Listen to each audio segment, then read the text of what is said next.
Pete Morelli, thanks for being here. Yeah, appreciate the invitation. Looking forward to talking PE and trends that we're seeing. Yeah, let's talk private equity. So there's a couple things that I wanted to talk about in this episode. I think it'd be good to start high level because for people that watch the videos, for people that have seen the podcast, Pete is accountable for our sales strategy practice. He's a vice president at Holden Advisors, and there have been so many different projects and learnings from the last couple of months in private equity specifically. So I thought let's get on video, talk about some of the things you're seeing, and dive into a couple examples and kind of go from there. How's that Yeah, sound? I think it's an interesting time because I mean, just like people have a close touch with the property market and mortgage rates, and everyone knows right now home values are really high, but activity is low in terms of the market, and interest rates are really high, so people are reticent to jump in. And I think private equity was not immune to this on at least the deal side. So in terms of buying and selling companies, it's been a little bit slow, certainly in 2023. And there was a lot of attention on kind of battening down the hatches and improving what you got. So that's kind of like the company optimization. And I think now things are thawing to the point that there's a lot more activity happening in the acquisition side for the investment arm of PE funds, and then selling too. But we're a little more involved on the buying end and getting ready to sell rather than the sell. When you were kind of walking me through some of these projects as we were talking about this. One way, I feel like you're so good at like making these things really simple, but you're like in private equity, you've got find, buy, scale, sell, like Right. by most simple level. And so it seems like these projects, and maybe this is like kind of right in what you're saying, a lot of these projects are in the scale umbrella. Any sales process optimization, you kind of think about, okay, well, what's my buyer journey? Like, how does my customer go through their day to day? And in the private equity world, their sort of journey, how they do business, it's exactly that. They find companies, they buy them, they scale them and improve them, and then they sell them. That's sort of like what they do.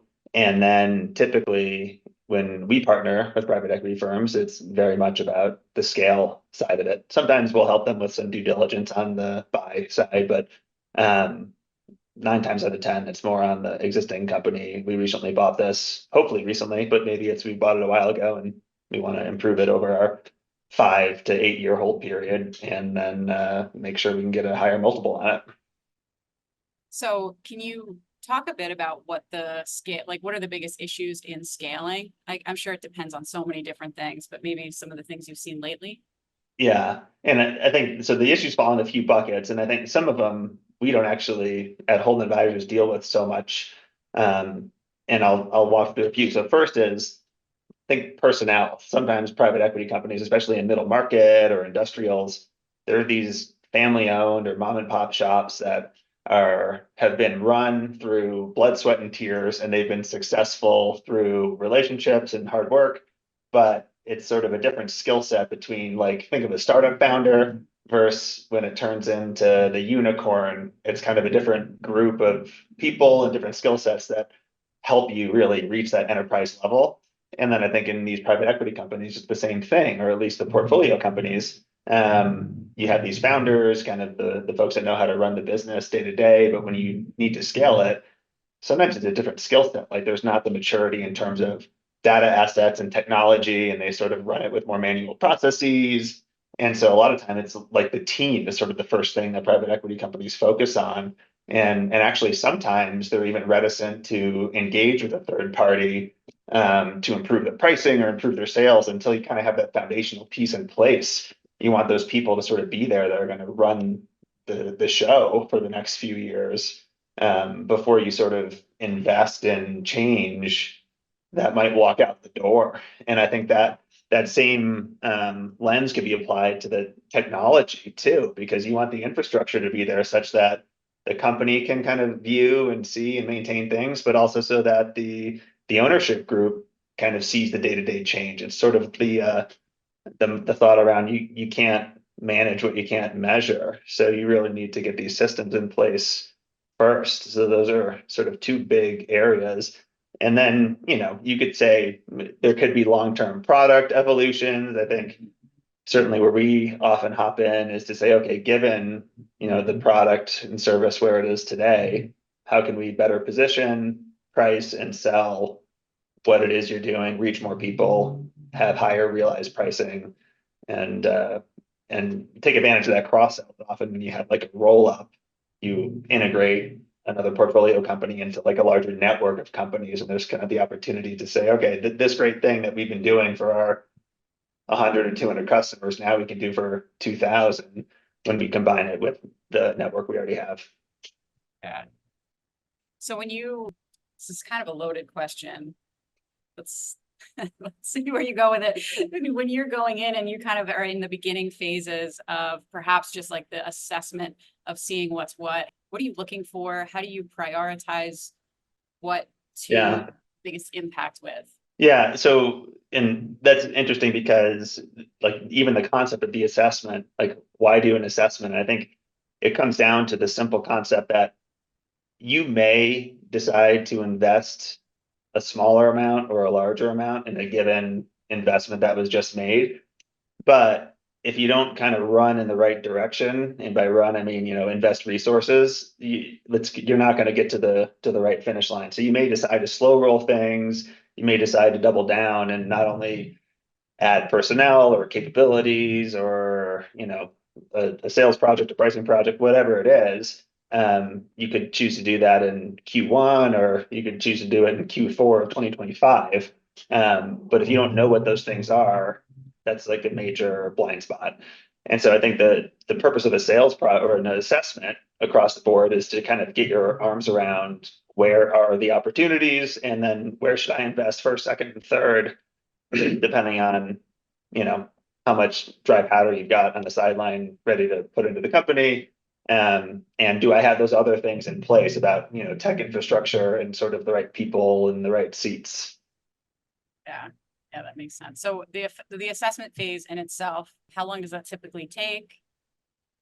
So it's sort of like anything else, it depends, but typically it's usually a 6 to 10 week exercise, depending on how many components you're going in. So call it a couple months, and then coming out of that, you typically have a roadmap that would say, hey, here are the 5 things that are really gaps that have been identified.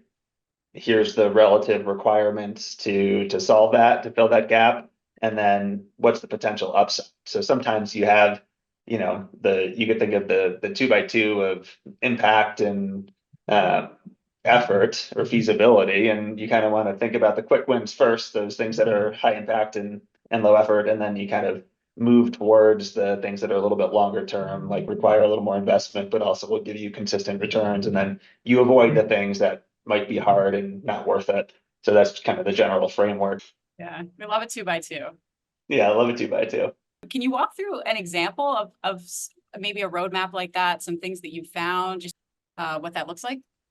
Yeah, for sure. So first of all, there's different areas. You can think about the technology baseline and the tech stack of, okay, well, what CRM do we have? Do we have associated marketing platforms with that? Do we need them? So what's the state of play there? That's kind of one of those infrastructure pieces.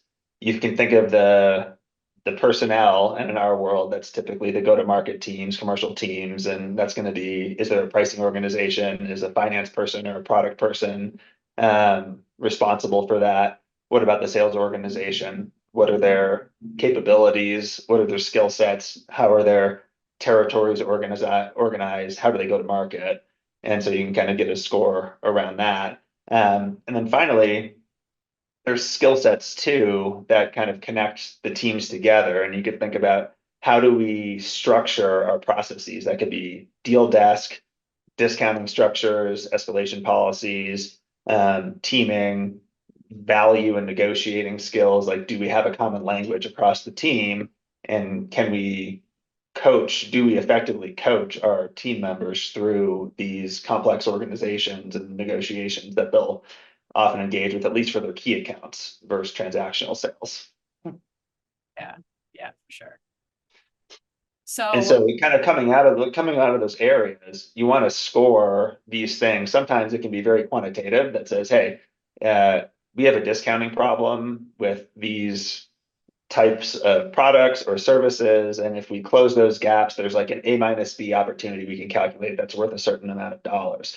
Other times when you're talking about skill sets, for example, it's typically a more qualitative score around different sales dimensions about, relationship building, quantifying value, being able to have business acumen. So you're kind of scoring folks on those dimensions. And ultimately you can do this in many different ways, but indexing all of those can give you a benchmark for other companies. And then you kind of have your soft spots of where you should think about going first, second, and third.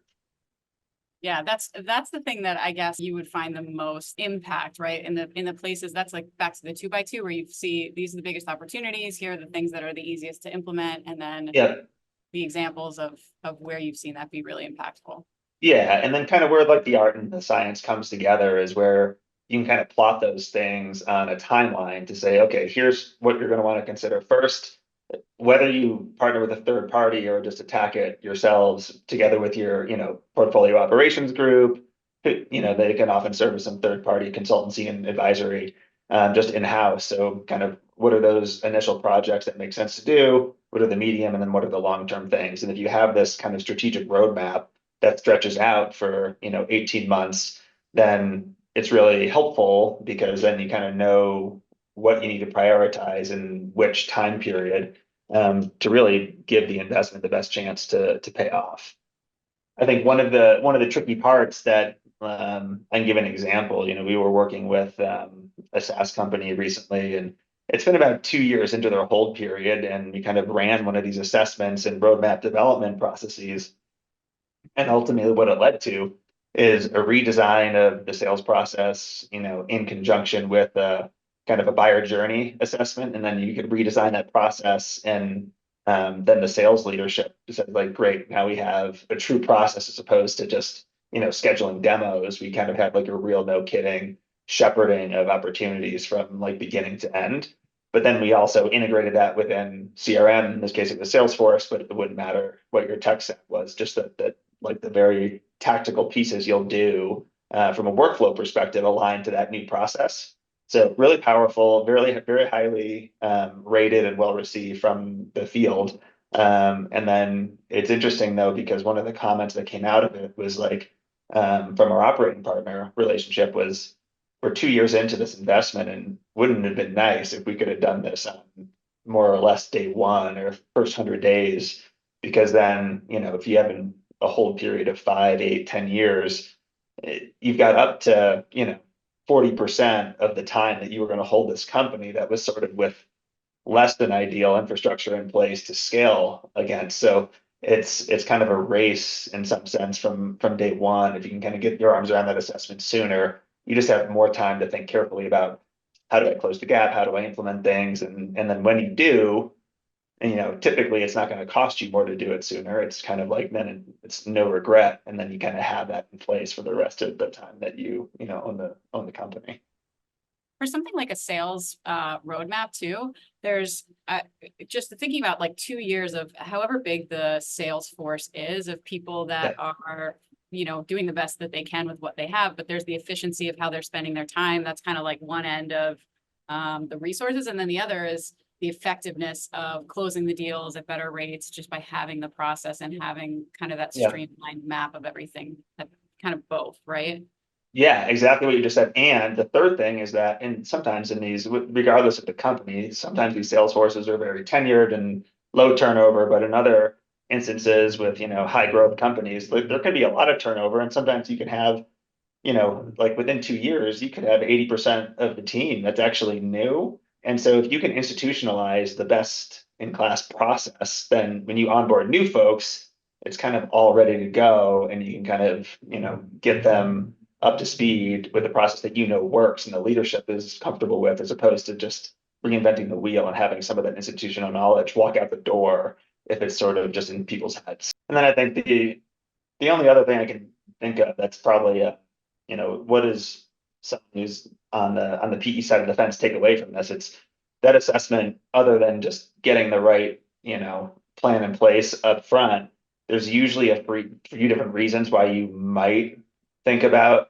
partnering with someone to help you with an assessment. The first is like that personnel thing, right? We talked about the original ownership group, original management group. may not have the right perspective to scale, like have the right skill set, right? So there's like a little bit of a capability on what do I look at.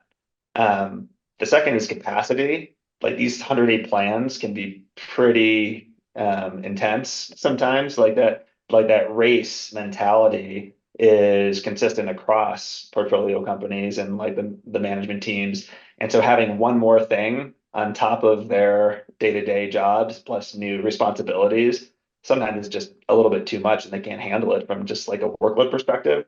And then I think the third and final thing is really just the point of view.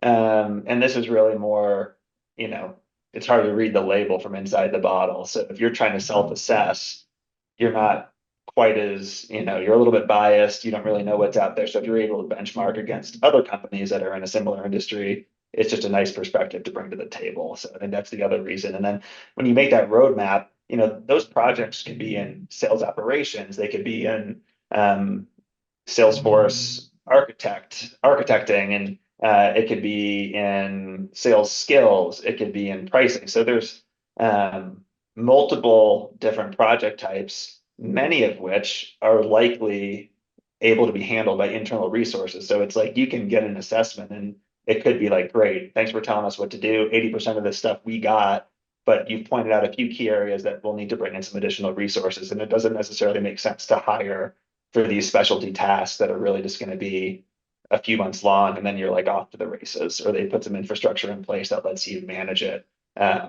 just with the resources you've got in place. Yeah. You had mentioned towards the beginning, just the market in general, thawing. So what do you think are the biggest things that people will be looking out for in the next couple of months? Just PE firms broadly. Yeah, I mean, I think that the same trends that you kind of see in the stock market too. Obviously, AI, kind of the big seven, are leading the S&P 500 mostly, but I think that same rising tide is affecting all classes of investments. And so I think folks are looking, they have this, money on the sidelines, that they have, PE funds that, just if you think back to that, find, buy, scale, sell. The find aspect of that, like that's their business pipeline. They need to kind of make a new fund, find new opportunities, invest that capital such that it moves through the pipeline so they can eventually sell it. And so with the gap, there's almost a backlog. If you took a couple of years where that didn't have acquisition activity that was as high, now there's kind of like that, the overhang that you need to catch up to. So I do think there's going to be a continued appetite in the marketplace just to find companies, and some of them are probably going to be a little bit smaller, but I think some of the larger ones will look for exit opportunities, because ultimately these PE funds need to sell off prior investments. Maybe they have to mark them down to book value if they were overvalued at one point, and there's sort of reticence to admit to valuations changing. But I think there's going to be an uptick in activity in the next quarter or two. Love to see it. Yeah. All right, that sounds good. Let's pause there. And as these things unfold, we'll keep doing more of these, but appreciate the tour and go to next time. Yeah, love to chat on a sunny day. All right. Thanks, Pete.